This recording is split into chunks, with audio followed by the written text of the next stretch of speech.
আরজি করে যে ঘটনাটি ঘটেছে এটা কিন্তু টিপ অফ আইসবার্গ।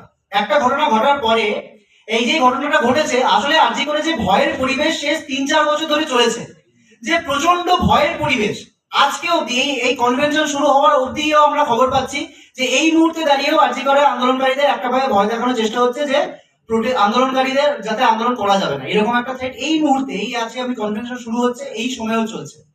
তো কারা এরা, কিভাবে চলছে? একটা একটা দুষ্ট চক্র অত্যন্ত সক্রিয়। আমরা যখন স্বাস্থ্য ভবনে গেলাম, আমরা অনেকে বলতে গিয়ে বললো, আমরা যখন 5,000 জুনিয়র ডাক্তার, ছাত্রছাত্রী, তার সাথে সাধারণ মানুষ মিলে আমরা স্বাস্থ্য ভবন গেলাম। স্বাস্থ্য ভবনে যখন একটা মিটিং হলো, সেখানে স্বাস্থ্য সচিব ছিলেন, ডিএমই ছিলেন, ডিএইচএস ছিলেন, প্রিন্সিপাল সেক্রেটারি অফ হেলথ ছিলেন।